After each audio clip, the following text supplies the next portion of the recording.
presidente Jair Bolsonaro discursou hoje na Assembleia Geral da Organização das Nações Unidas. Essa foi a terceira vez desde que iniciou o mandato que o presidente abriu o tradicional evento da ONU, no qual chefes de Estado debatem diversos temas.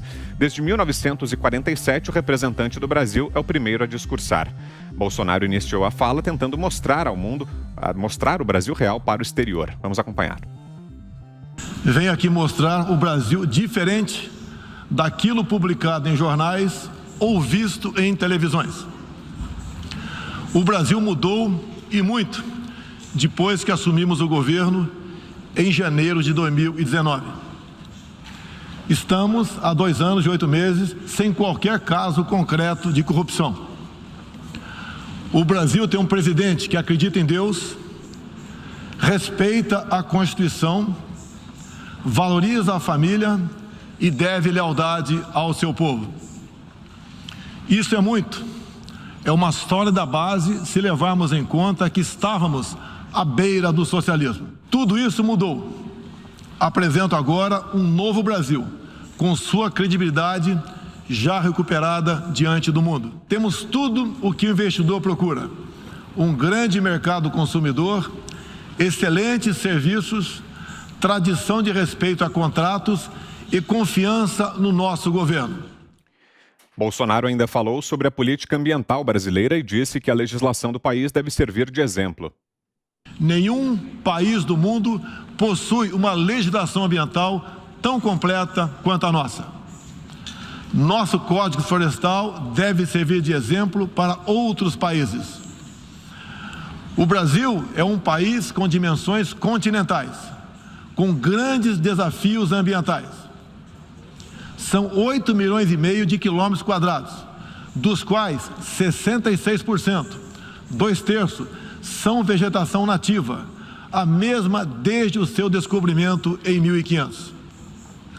Somente no bioma amazônico, 84% da floresta está intacta, abrigando a maior biodiversidade do planeta. O presidente ressaltou que o Brasil é o país do futuro. O futuro do emprego verde está no Brasil. Energia renovável, agricultura sustentável, indústria de baixa emissão, saneamento básico, tratamento de resíduos e turismo. Bolsonaro também falou sobre o Afeganistão. O futuro do Afeganistão também nos causa profunda apreensão. Concederemos visto humanitário para cristãos, mulheres, crianças e juízes afegãos. O auxílio emergencial também foi citado. No Brasil, para atender aqueles mais humildes, obrigados a ficar em casa por decisão de governadores e prefeitos e que perderam sua renda, concedemos um auxílio emergencial de $800 para 68 milhões de pessoas em 2020. Sobre a pandemia, Bolsonaro disse que seu governo apoia a vacinação, mas é contrário ao passaporte sanitário. Apoiamos a vacinação. Contudo, o nosso governo tem se posicionado contrário ao passaporte sanitário ou a qualquer obrigação relacionada à vacina. Bolsonaro também falou sobre o tratamento precoce. Desde o início da pandemia, apoiamos a autonomia do médico na busca do tratamento precoce, seguindo recomendação do nosso Conselho Federal de Medicina. Eu mesmo fui um desses que fez tratamento inicial. Respeitamos a relação médico-paciente na decisão da medicação a ser utilizada e no seu uso off-label. Poucas horas antes de discursar na abertura da Assembleia Geral das Nações Unidas, o presidente Jair Bolsonaro, na noite desta segunda-feira, postou um vídeo no Twitter minimizando uma manifestação de brasileiros contra ele na noite de segunda-feira. Olha aqui, ó, tem aproximadamente 10 pessoas aqui fazendo um escarcéu. As pessoas estão fora de si. E, logicamente, que a imprensa brasileira vai dizer que houve uma manifestação enorme contra mim aqui em Nova York. Que também aqui não é verdade.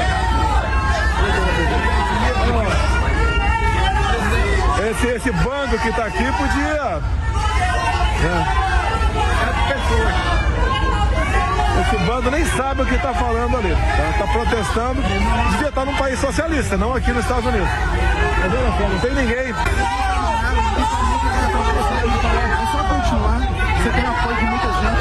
a gente conta com o senhor.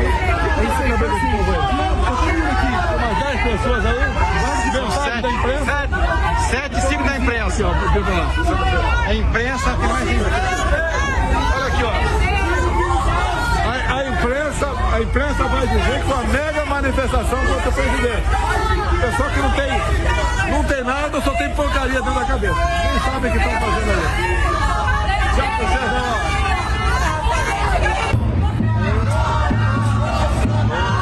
3, 4, 5, 6, 7 pessoas. 7 pessoas. Então temos mais imprensa do que manifestantes. Imprensa, 2, 3, 4, 5 da imprensa e 7 se manifestando.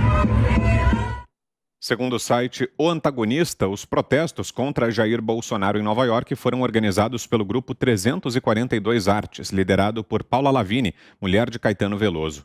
Além de espalhar cartazes, o grupo circulou nos arredores da sede da ONU e do Hotel Intercontinental Barclay, com um pequeno caminhão trazendo frases e imagens contra o presidente brasileiro. Em certo momento, os manifestantes tiraram o ministro da Saúde, Marcelo Queiroga, do sério.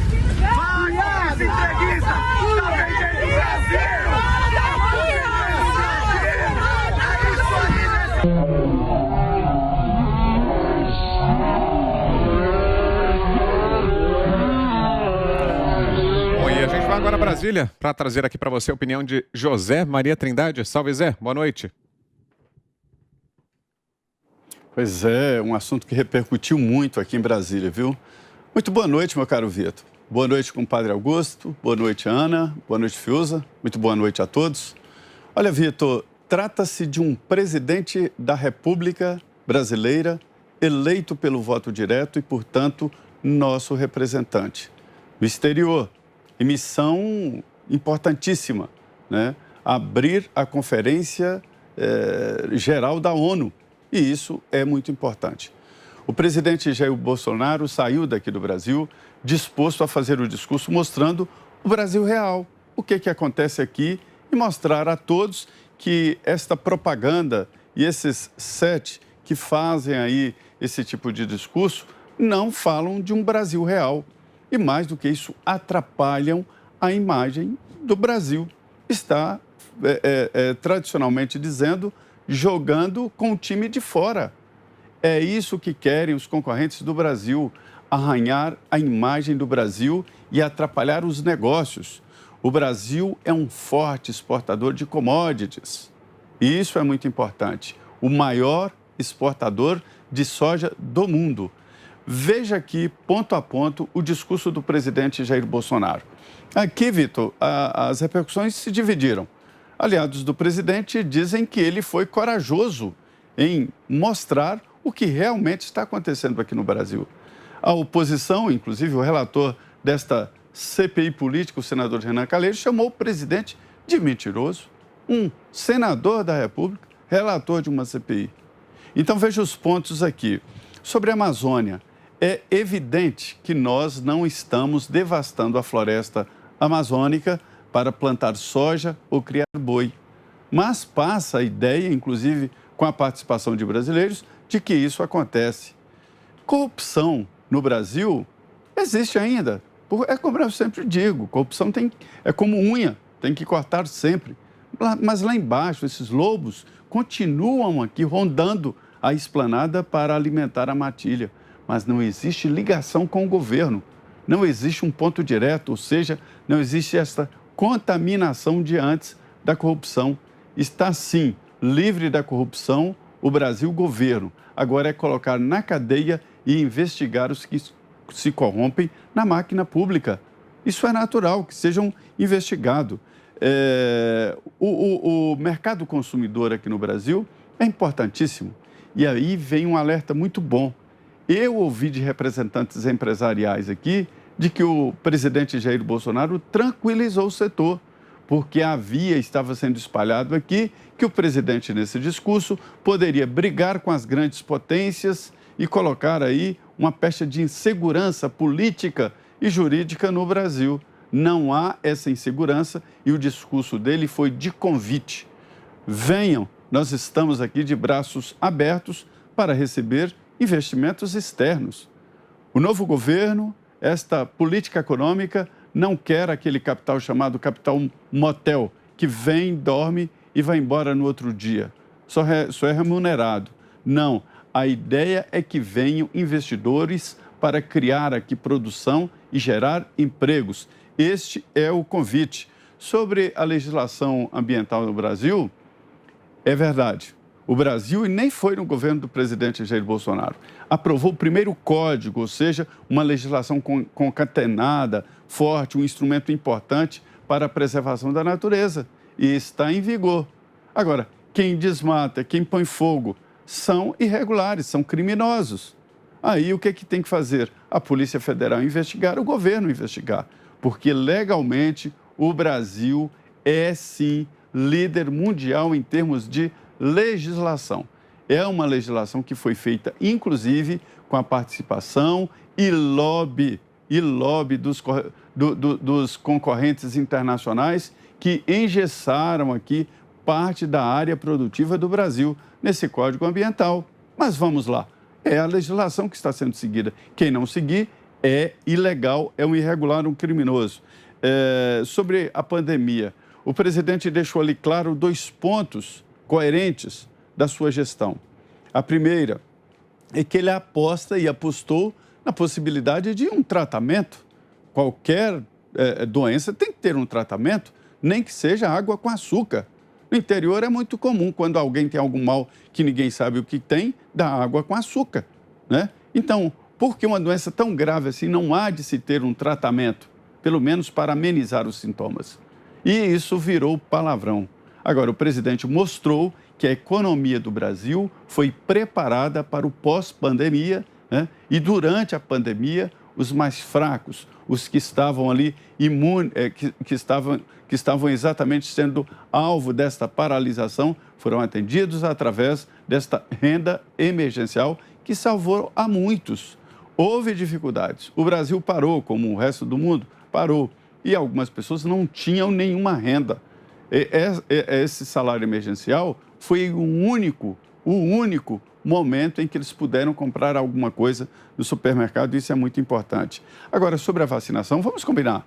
O governo brasileiro está ofertando vacinas.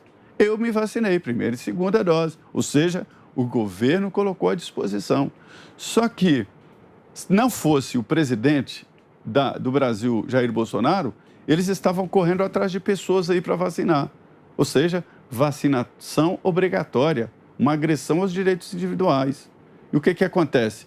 O governo brasileiro disponibiliza a vacinação e pronto. Como é o caso da Inglaterra. Lá é o seguinte, chegou um ponto que falou, olha, o Estado foi até onde podia ir. Colocou à disposição, quem não se vacinar, aí é problema dele. Eu defendo a vacinação, acho que a vacina é boa, tem resultado, tem provado resultados positivos. Não é mais ou menos, acho que não. A vacina tem demonstrado resultados positivos. Só que vacina quem quer. Acho um absurdo essa história aí do passaporte sanitário para todo o Brasil. Quanto às manifestações, isso é participação e torcer para o time de fora, ou seja, contra o próprio Brasil. Essa viagem do presidente aí para a Assembleia Geral da ONU, né, eu disse aqui desde o início, né, ela está sendo configurada em dois objetivos. O primeiro é a viagem real, né, de contatos do presidente Jair Bolsonaro, do discurso, convidando empresários para investir no Brasil.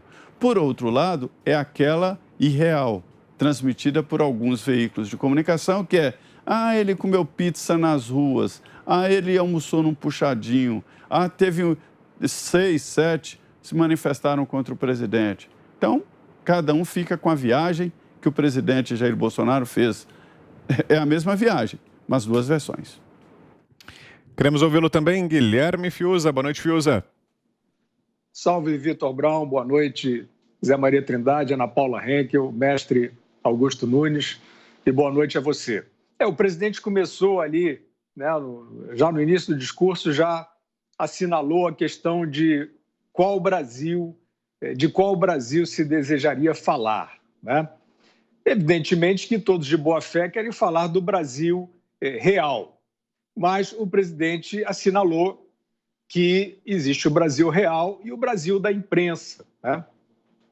Fico à vontade para dizer, porque eu sempre detestei críticas genéricas à imprensa. A imprensa é fundamental na história até hoje, mas, infelizmente, nós estamos num momento histórico em que a maioria da imprensa, a grande imprensa, se demitiu do seu papel de informar e virou uma panfletagem, né? Pode ser contra Bolsonaro, pode ser contra Temer, pode ser contra Trump, pode ser contra o efeito estufa. Enfim, virou um panfleto, né? Infelizmente, para desgraça de toda a coletividade. O presidente Bolsonaro, então, fez essa demarcação, o que se torna muito importante, porque, evidentemente, que essa imprensa, outrora grande e grandiosa, ela, por exemplo, né, um dos pontos ali, saneamento básico, né? Estivemos aí durante muitos anos perseguindo a mudança do chamado marco do saneamento para ampliar os investimentos em esgotamento sanitário e acesso à rede de água potável, né? Isso, a política brasileira sempre ficou a dever, porque diziam que, né, tubo enterrado não dá voto e tal. Então, uma questão para quem diz que se preocupa com a sociedade, com o social, com o povo, isso é uma coisa central.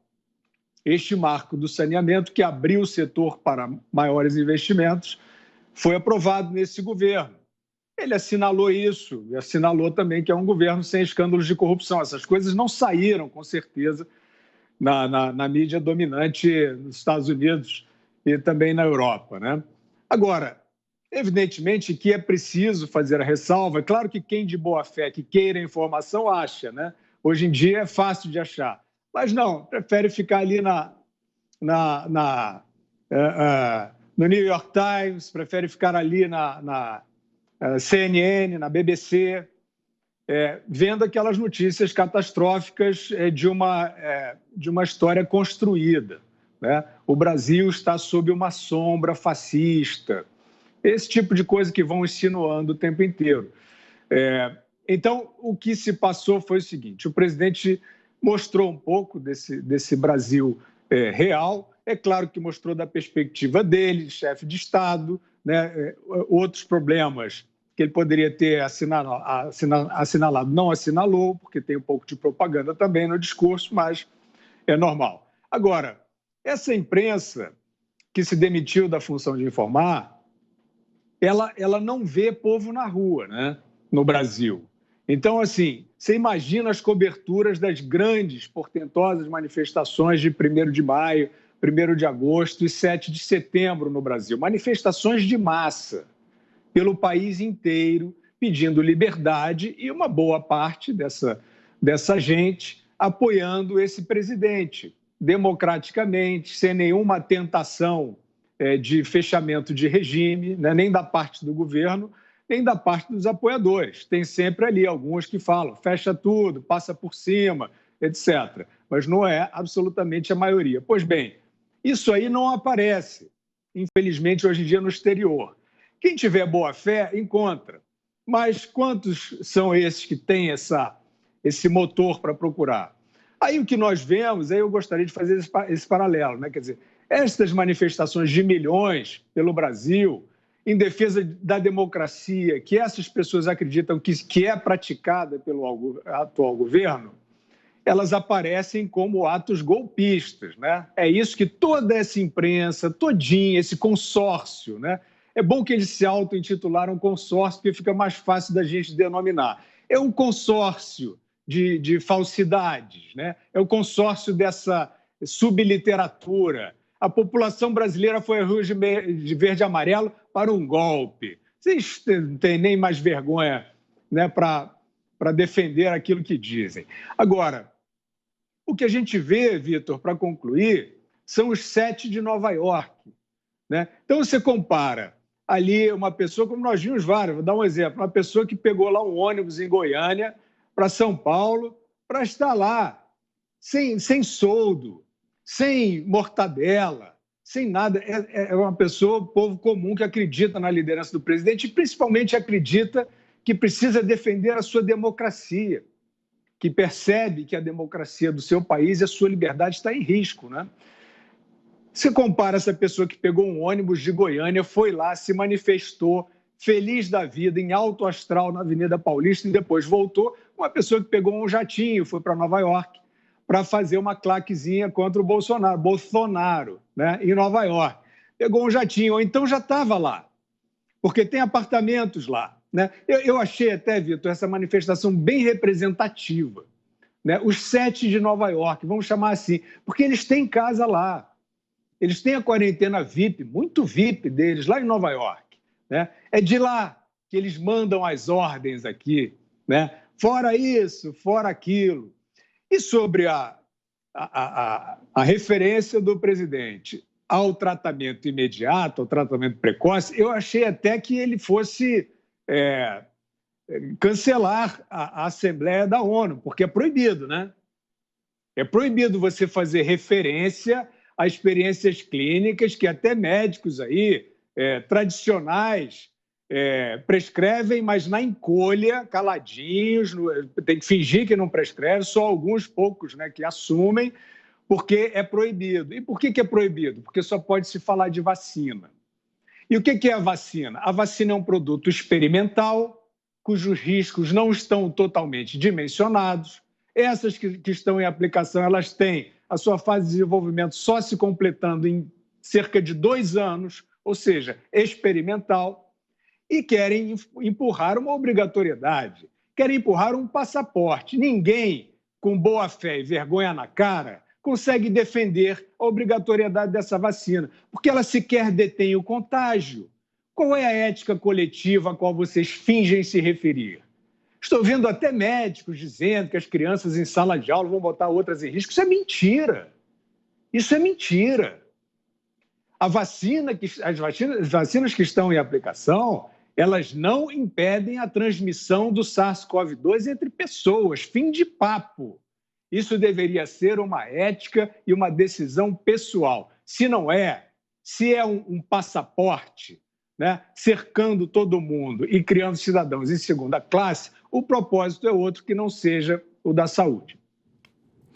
A opinião agora é de Ana Paula Henkel. Boa noite, Ana. Boa noite, Vitor. Boa noite, Zé. Boa noite, Fiuza, mestre, Augusto Nunes e nossa audiência maravilhosa.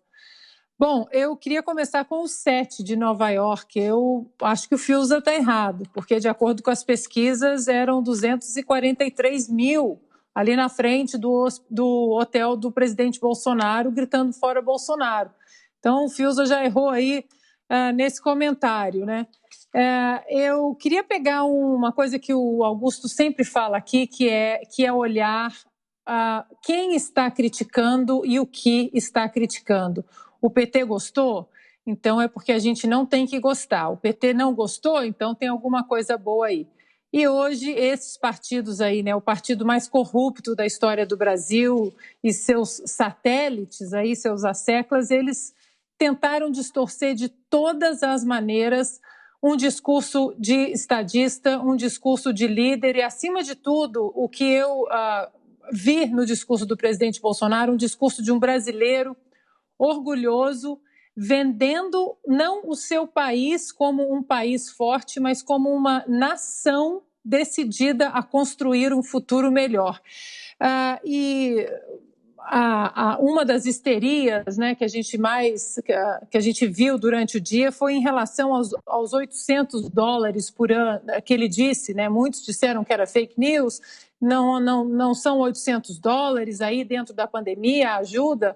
Só que aí, como ontem nós comentamos, né, da geração Paulo Freire, ele discursando ali na ONU, nos Estados Unidos, ali o formato é o quê? É anualmente. Então, o presidente Bolsonaro está certo, ele discursou exatamente, disse os $800, né, ao ano ali, que foi fornecido para as pessoas em maior necessidade. Eu quero ressaltar rapidamente alguns pontos aqui para o nosso ouvinte e espectador, Vitor, porque não todos, mas pontos assim que eu achei muito importantes nesse discurso. Obviamente, né, o Zé e o Fiuza já falaram sobre colocar ali a velha, outrora grande imprensa, hoje uma imprensa militante na parede, dizendo, olha, estão vendendo inverdades, estão vendendo falácias. Aqui está o líder de um país que vai mostrar o que realmente acontece. E ele disse que não há, né, escândalos de corrupção no Brasil desde que ele assumiu, isso foi importante. Nos Estados Unidos, muitas pessoas, até alguns professores que eu tive, acompanhavam a Lava Jato, as operações da Lava Jato, e todo mundo torcendo, falando, olha, o banho de justiça está chegando no Brasil, e é isso que vai trazer a confiança até de investidores, até na área econômica, quando a corrupção realmente for combatida. E foi muito importante ele colocar esse ponto. Firmou também ali a importância, né, da nossa agropecuária moderna, forte e sustentável. Trouxe os números, né, da nossa agropecuária, que alimenta quase 1 bilhão de pessoas, usando apenas 8% do nosso território. Mostrou também que temos a maior e a mais forte legislação ambiental aí do mundo. Isso também vai muito contra as narrativas e as versões aí fantasiosas, né, pelo mundo, do Nero, que queima a Amazônia. Mostrou que o desmatamento teve redução de 32% do ano passado para esse, que 83% da energia do Brasil é renovável, e aí tocou num ponto importantíssimo, né, que o Brasil luta pelas liberdades e sempre esteve aí em missões humanitárias. Apoio à vacina, mas não apoio ao passaporte sanitário, como o Fiuza muito bem colocou, isso aí invade, né, as liberdades individuais, e não adianta vocês aí, os haters gritando, olha lá os antivacinas, não somos, e todo mundo sabe disso. Mas é preciso defender a liberdade médica e a liberdade de se vacinar ou não e questionar. Ciência questiona, jornalismo questiona, sim. E outro ponto aí também, que não estava no contexto, né, do presidente Bolsonaro no discurso, mas na própria presença dele ali, de não estar vacinado, mas que passou pela Covid, que mostra imunidade natural, que essa imunidade natural querem jogar para debaixo do tapete de qualquer maneira, querem vacinar quem passou pela Covid, e os estudos aí de vários países mostram que quem tem imunidade natural está até mais protegido, até 7 vezes mais protegido, o número exato é 6,72 vezes mais protegido do que quem passou pela vacina. Disse também que a ciência e a história mostrarão os culpados. Eu acredito muito nessa fala aí do presidente também. Mostrou o 7 de setembro, né, como uma manifestação grande, importante, democrática, pacífica, que luta pela liberdade, de apoio ao governo, mas principalmente pela Constituição. E falou também do Afeganistão. Achei importante ele tocar nesse assunto, porque desde o desastre do Afeganistão, da retirada das tropas pela administração Joe Biden de uma maneira caótica, muitas pessoas, a imprensa silenciou em relação às mulheres que agora voltaram 20 anos, que não podem trabalhar, que não podem estudar, cristãos que estão sendo assassinados, mulheres que estudavam, homens que ajudaram os Estados Unidos também. Então, foi muito importante ele tocar nesse ponto que a imprensa fecha os olhos. E, para finalizar, Vitor, eu quero finalizar com a frase que ele iniciou ali o discurso, que ele disse o seguinte, aspas aí para o presidente Jair Bolsonaro: o Brasil hoje tem um presidente que acredita em Deus, que respeita a Constituição e seus militares, valoriza a família e deve lealdade a seu povo. Eu acho que isso aí, logo no começo, ele já refletiu o orgulho de ser o líder dessa nação, não apenas por ser um político, um presidente, mas o orgulho aí de ser brasileiro. E é isso que o 7 de setembro demonstrou, né? O Brasil aí de volta nas ruas, falando de política, se interessando pelos caminhos da política e vestindo as cores da nossa bandeira. Análise agora de Augusto Nunes. Boa noite, Augusto. Boa noite, grande Vitor, minha querida parceira Ana Paula, meu irmão Guilherme, compadre Zé, e boa noite a você que nos acompanha. Eu acompanhei algumas visitas de presidentes aí a sessões da ONU, né? Sobretudo a sessão em que o presidente faz o discurso de abertura, etc. E como testemunhei cenas que não foram descritas com a maior naturalidade pela imprensa, como se fossem cenas protagonizadas por estadistas. Tal. Vou dar alguns exemplos aqui. O Sarney, ele desfilou em Nova York como um noivo do Michigan, numa limusine branca. Só noivo do Michigan faz isso em Nova York. Ele circulou com a tal limusine e todo mundo achou uma beleza aquela cena, né? Um sinal de bom gosto do maranhense José Sarney, que, por ser maranhense, citou um poeta também muito conhecido no exterior. Quero ver se vocês já ouviram falar, que Bandeira Tribuzzi. Ele poderia falar do Ferreira Goulart, por exemplo, que é maranhense, mais conhecido. Não, ele falou do Bandeira Tribuzzi, porque era amigo dele. Ninguém entendeu rigorosamente nada. Ele declamou alguns versos. Tal. Depois eu acompanhei a comitiva do Collor, aquela em que a Zélia apareceu no local atrasada e a bordo de uma carruagem do Central Park. Ali é uma cena absolutamente surreal. Né? E também nenhum problema. Ela era ministra da Economia, tinha só confiscado a poupança do povo, então merecia a simpatia da imprensa. Eu não testemunhei pessoalmente, mas vi pela televisão a Dilma dizer em Davos que o meio ambiente atrapalha o desenvolvimento, coisa assim, né? Tem o vídeo que mostra isso. O Lula já foi para a Jordânia dizer, e foi salvo pelo intérprete, que certamente não repetiu, não traduziu a frase literalmente. Ele disse que na Jordânia, por ignorar a existência do Império Otomano, né, o Lula, ele disse que no Brasil todo mundo é turco, tudo turco. Ele uniu todos os árabes na definição de turco, que também, se não fosse o intérprete, que disse outra coisa, ele seria linchado por alguns desses povos aí. Para quem conhece a história, isso seria normal. E ele também, é a mesma coisa que dizer na Coreia, em Seul, que no Brasil todo mundo é japonês. Mesma coisa, esquecendo que durante a guerra entre os dois países, os japoneses estupraram 90% das mulheres da Coreia. Então esse é o conhecimento do Lula, que se referia ao Panamá como aquele país onde a gente para quando vai para Cuba. Tá? Não faz a menor ideia, né? Diz que Napoleão invadiu a China. O que pode entender de geografia também, essa besta quadrada que foi presidente. Pois bem, nenhum espanto por parte dos jornais. Agora, hoje, a Globo, o jornal aí que tem na hora do almoço, e quando o Bolsonaro diz essas coisas que foram reproduzidas aqui, muito importantes, né? Porque é coisa para o Leonardo DiCaprio, por exemplo, decorar, né? O Brasil tem tanto de mata natural, mata dos tempos do desenvolvimento. Né? Eu iria mais longe, desde o dia da criação. Está tudo ali preservado. Isso é coisa para Greta, Leonardo DiCaprio. A Globo entrava com uma voz em off. Você não ouvia o que dizia o presidente e a locutora que apresenta o jornal dizia que ele tinha apresentado dados falsos. Quais dados são falsos? O Zé se referiu à legislação.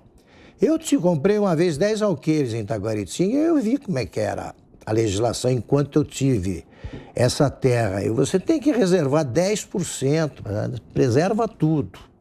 É uma mata natural, e eu fiz tudo que devia, que você tem rapidamente a volta dos animais.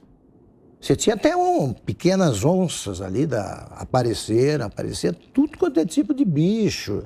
É assim do Brasil. Mas para essa turma aí de Nova York, para os 7, como lembrou, tivemos os 7, né, de Chicago, agora 7 de Nova York, né? A versão mambembe, a versão circense do 7 de Chicago apareceu hoje aí. Esses caras não sabem de nada disso, não conhecem a Amazônia, não sabem a que o presidente se referiu, e o presidente fez um discurso muito bom. Ele não pode nem comer pizza de pé, né?